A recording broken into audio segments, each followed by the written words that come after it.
அஸ்ஸலாமு அலைக்கும் ஃப்ரெண்ட்ஸ். மழை நேரத்தில் சின்ன வயசில் நம்மலாம் என்ன செய்வோம் அதை தான் இப்போ இங்கே பார்த்தீங்களா ஃப்ரெண்ட்ஸ், எங்கள் ஜுலை பைஃபா வந்து கத்தி கப்பல்லாம் செய்கிறாங்க. பார்த்தீங்கன்னா மிரண்டுருவீங்க. இப்போ வந்து பெரிய கப்பல் செஞ்சுட்டு இருக்காங்க. பெரிய சாதா கப்பல்,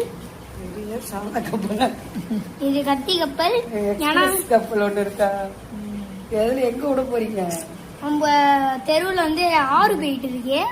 இந்த இருக்கிற பழைய நோட்டெல்லாம் கிழிச்சு அப்புறம் வந்து அதில் கத்தி கப்பல் செய்கிறது, பெரிய கப்பல் செய்கிறது, குட்டி கப்பல் செய்கிறதுன்னு சொல்லிட்டு இதெல்லாமே வந்து இப்போலாம் கொஞ்சமாக மறந்து போய்கிட்டு இருக்கு. ஏன்னா இப்போயும் எல்லா பசங்களுக்கும் நம்ம வந்து ஃபோனை தான் கொடுக்கணும். அதனால ஃபோன் கொடுக்காம இந்த மாதிரி விஷயங்கள் செய்யலாம். ஆனால் என்ன பிடிக்காத ஒரு விஷயம்னா இது மாதிரி வாசலில் தண்ணியில் போய் நின்று விளையாடுவாங்க.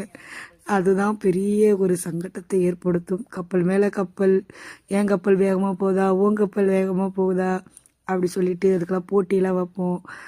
அதெல்லாம் நல்லா தான் இருந்துச்சு அப்போது. இப்போ பிள்ளைங்களா இருக்குது, அதை நம்ம பிள்ளைங்க செய்யும்போது தண்ணியில் பாருங்க கை வைக்கிறா, ஐயோ அதில் போய் நிற்கிறா, காலை வைக்கிறான்னு சொல்லி ஒரு கில்ட்டி ஃபீலிங் இருக்குது. எப்படி இருக்கு பாருங்க மாஷால்லாம். அதெல்லாம் இருக்குது. அதில் காலை வர வச்சுட்டான். இதுக்கு தான் வெளியில் நான் வந்து அனுப்புறதுக்கு ரொம்ப பயப்படுறேன். மழையை ரசிக்கிறது வந்து ஜாலியாக தான் இருக்குது. மழையில் பிள்ளைங்க விளையாண்டு அதுக்கப்புறமா அதனால வர பெரிய தாக்கங்கள்லாம் நினைக்கும் போது இந்த மழையை வந்து என்ன சொல்கிறதுனே எனக்கு தெரியல.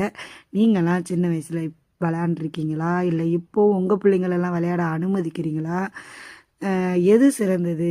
இப்படி விளையாட விடுறது சிறந்ததா, இல்லை இதில் தண்ணியில் நீங்காமல் இருக்கிறது சிறந்ததான்னு சொல்லிட்டு நீங்களாம் கமெண்ட் பாக்ஸில் சொல்லுங்கள். அஸ்ஸலாமு அலைக்கும்.